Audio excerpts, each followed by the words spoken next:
Yesterday, we talked about how some of the most long-standing prominent investors, backers really, of Tesla are getting sick of Elon Musk, either his absence from Tesla or the effect he's having on Tesla. They're not happy if he's there or if he's not there.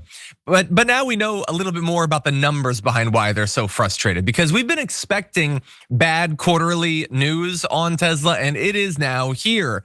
Their quarterly earnings apparently dropped by 71%, which I'm not a stock guy.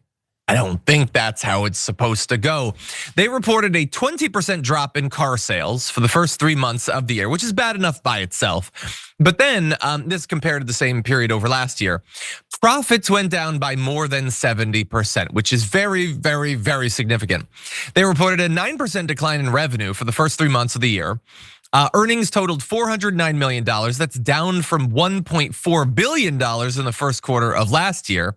And Tesla stock closed yesterday afternoon at $238 a share, a nearly 37% drop from the beginning of the year. And you can sort of see the overall way that the Tesla stock has gone, stretching back about a year. And marked there is when Elon Musk was selected to destroy the government as part of Doggy. And so you see that it went up and then it started going down. Now, what's interesting is that all this negative economic news about Tesla just came out yesterday. And look, the stock is still down like 40% from its high earlier this year.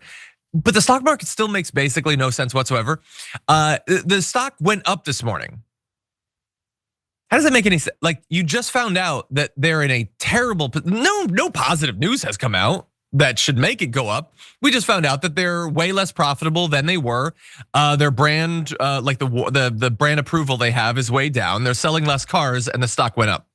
So not necessarily much makes sense, but it does put a little bit of numbers to why some of these investors think that Elon Musk should step back, should return to Tesla. Now, we are actually gonna be talking about that in a little bit, but I wanted to give you a chance, Sharon, to jump in and talk about these raw economic numbers. What do you think?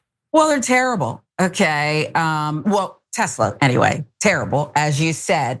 What's interesting is the only word I can think of right now about our economy is that I don't know whether to celebrate one day or one morning and then cry one afternoon. When you have someone who is, I don't even want to insult toddlers because you can regulate toddlers. Just all they want is bathroom, food, hug, right? It's simple. So let's not, denigrate toddlers. But when you have someone who has emotional regulation problems and other diagnosable issues, who can just blurt out things, attack people, be juvenile against, the Fed chair, whatever. I don't know what any of this really means. It's just what it means today at this particular snapshot in time. And by time, I mean like seconds. Everything is like second by second, okay?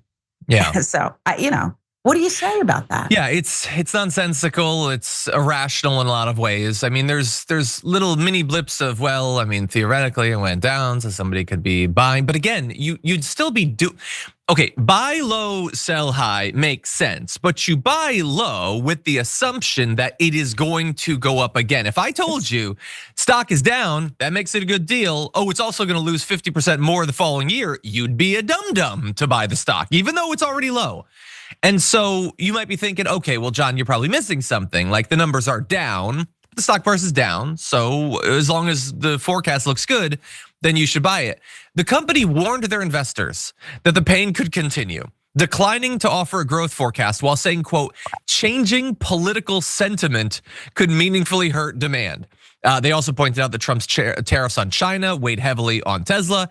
Although the vehicles that they sell in its home market are assembled in the US, it depends on many parts made in China. And so rapidly evolving trade policy, basically the utter trade chaos of Donald Trump, could hurt its supply chain and raise costs, according to the company. So they said, the trade war stuff is all bad. It's gonna make the cars more expensive. Also, we have changing political sentiment, which, by the way, why are they doing so much work to protect the fee-fees of the richest man in the world?